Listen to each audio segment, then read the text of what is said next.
2019 के चुनाव में हिंदू वोट का पैटर्न क्या था, आपको ये भी दिखाएंगे। लेकिन पहले आप मध्य प्रदेश के चुनाव में इस मुद्दे का कितना असर हुआ उसका अंकगणित देखिए। CSDS लोक नीति के मुताबिक मध्य प्रदेश के 44% लोगों ने राम मंदिर को बहुत अहम मुद्दा बताया, तो 22% ने इसे कुछ हद तक अहम बताया, जबकि 12% ने राम मुद्दे को कुछ ज्यादा अहम नहीं माना। 12% लोगों ने इसे मुद्दा मानने से इनकार किया, तो 10% ने कोई जवाब नहीं दिया। अब 2024 के लोकसभा चुनाव में लोग राम मंदिर के नाम पर वोट करेंगे या फिर मोदी सरकार के काम पर, ये तो नतीजों से पता चलेगा। लेकिन इतना तय है कि इस बार ये मुद्दा बनेगा 100%।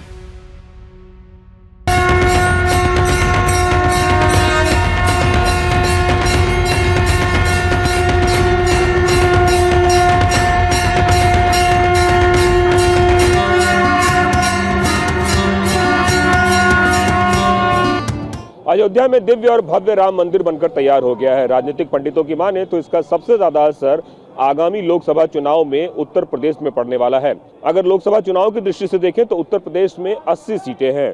पिछले 2019 के लोकसभा चुनाव में भारतीय जनता पार्टी अपना दल के साथ मिलकर 64 सीटें हासिल की थी, जबकि 2014 की बात करें तो इसमें से 9 सीटें भारतीय जनता पार्टी को कम मिली थी। राम मंदिर बनने के बाद इस बात के कयास लगाए जा रहे हैं कि भारतीय जनता पार्टी अपने पुराने रिकॉर्ड से इतर और बढ़िया प्रदर्शन कर सकती है।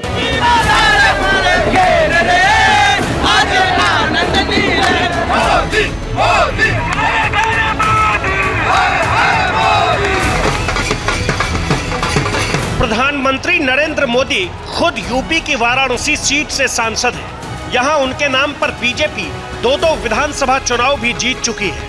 और अगर यूपी में हिंदू वोट का अंकगणित देखें तो 2022 में बीजेपी को 54% हिंदू वोट मिले, जो 2017 से 7% ज्यादा थे। तो समाजवादी पार्टी को 26% हिंदू वोट मिले, जो 2017 से 8% ज्यादा थे।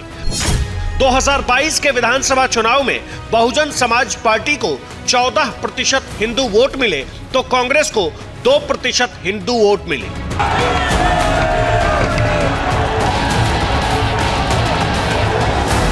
2024 के सबसे नए सर्वे के मुताबिक ज्यादा धार्मिक और पूजा पाठ करने वाले हिंदुओं का रुझान बीजेपी के प्रति लगातार बढ़ रहा है। ऐसे में विपक्षी दलों का गठबंधन इंडिया भी हिंदू वोट के लिए तरह तरह की कोशिशों में जुटा है।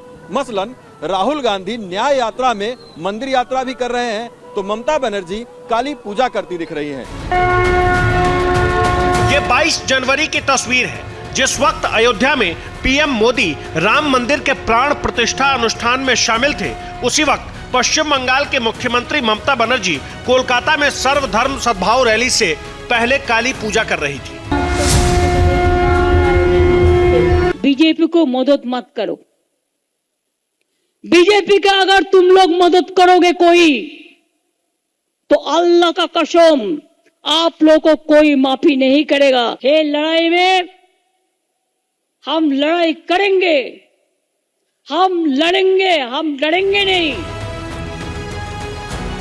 ममता बनर्जी के इस बयान पर बीजेपी की तरफ से कैसी प्रतिक्रिया आई है, आपको वो सुनाएं। उससे पहले पश्चिम बंगाल में हिंदू मुस्लिम वोट का अंकगणित देखिए। पश्चिम बंगाल में 2019 के लोकसभा चुनाव में बीजेपी को 57% हिंदू वोट मिले, तो टीएमसी को 32%। तो वहीं 2021 के विधानसभा चुनाव में बीजेपी को 50% हिंदू वोट मिले, तो टीएमसी को 39%। उन्होंने काफिर शब्द का इस्तेमाल किया, जो अमूमन गैर मुसलमानों के लिए किया जाता है।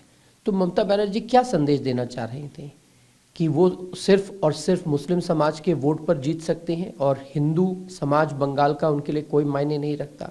ये कोरी तुष्टीकरण की राजनीति है और बंगाल इसका खामियाजा भुगत रहा है। 22 जनवरी को असम में राहुल गांधी भी नगांव के बताद्रवा सत्र मंदिर में पूजा करना चाहते थे, लेकिन सरकारी अधिकारियों ने उन्हें मंदिर जाने से रोक दिया, जिसके विरोध में राहुल और कांग्रेस कार्यकर्ता धरने पर बैठ गए।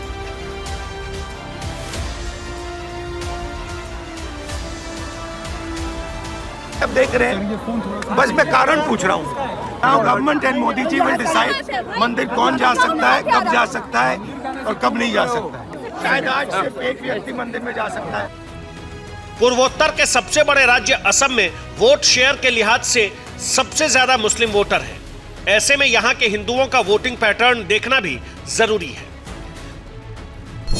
असम में 2016 के विधानसभा चुनाव में बीजेपी गठबंधन को 57% हिंदू वोट मिले तो कांग्रेस गठबंधन को 32%, जबकि 2021 के विधानसभा चुनाव में असम के 67% हिंदुओं ने बीजेपी गठबंधन को वोट दिया तो सिर्फ 19% हिंदुओं ने ही कांग्रेस गठबंधन को वोट दिया।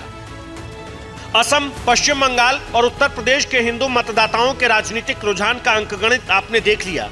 अब आप अयोध्या में राम मंदिर के उद्घाटन के बाद हिंदुओं में भी ज्यादा धार्मिक और कम धार्मिक मतदाताओं के रुझान का गणित देखिए। CSDS लोक नीति के सर्वे के मुताबिक 2019 के लोकसभा चुनाव में बीजेपी को ज्यादा धार्मिक हिंदुओं के 53% वोट मिले तो कांग्रेस को सिर्फ 10% ज्यादा धार्मिक हिंदुओं ने ही वोट दिए। वहीं बीजेपी को कम धार्मिक हिंदुओं के 37% वोट मिले तो कांग्रेस को सिर्फ 18% कम धार्मिक हिंदुओं ने ही वोट दिए।